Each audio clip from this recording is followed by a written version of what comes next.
I want to talk about that a little bit as far as short-term rentals that are unique in that draw.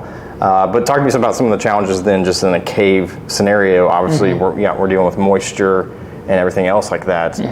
Water runoff in some respects. What's going? What was involved with that? Did you have to get permits pulled? I mean, I can't even imagine trying to get some of these, even in the counties in Kentucky, the small counties, trying to get them to do anything from that standpoint is like pulling teeth. I can't imagine. Talk to me about some of the things, the challenges there, or some of the things you didn't even see or foreseeing being an issue that maybe were.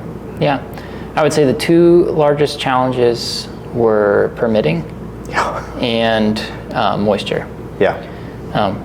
Makes sense. Permitting, the process just took a while. We actually, here in Hockin County, they don't have a building department, and so you go through the state. So this is permitted through the state of Ohio, and it's considered a commercial property because it's a rental.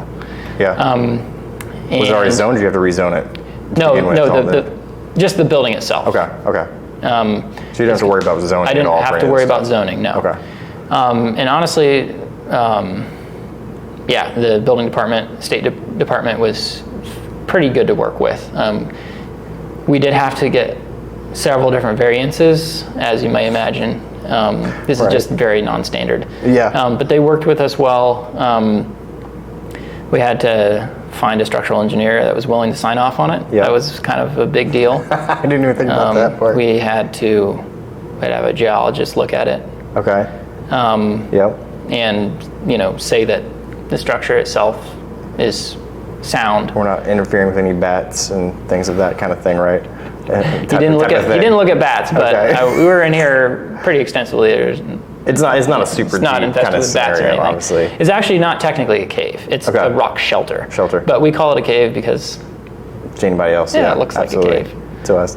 And so the moisture aspect, I know you constantly have to be pumping moisture out, right? So how did that kind of work? So we have rock all around us. We have exposed ceiling. There's moisture in the ground, and there's really no way to trap the water out.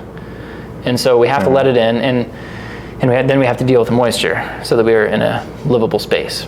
And going into the project, we thought, I talked to some HVAC folks, and I've worked with them throughout the whole project, and they said, well, this is our biggest dehumidifier. I think this might do the trick. We put that in, and it was not doing the trick. Oh no! That thing can remove from 10 to 20 gallons of water a day.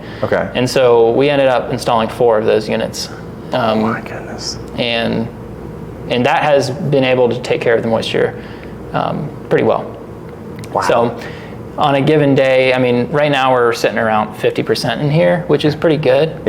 And that's about where we're targeting to be, and we're probably removing 20 gallons a day of water, and it's just coming out of the rock everywhere. If it wasn't doing that, it'd be dripping in essence. Not everywhere, but there's plenty of areas that while we were building before we had it climate controlled that were dripping. In fact, right here, right over top the kitchen sink, it would be a pretty nice dripping going on there, which we thought, if it still does, we'll maybe try to just get it to drip right in the sink or something.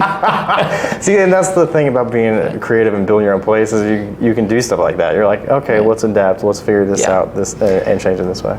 Thankfully most of those spots all dried up as soon as we got it dry in here. There's still some areas over in the 1 bedroom that do drip. They don't drip all year round.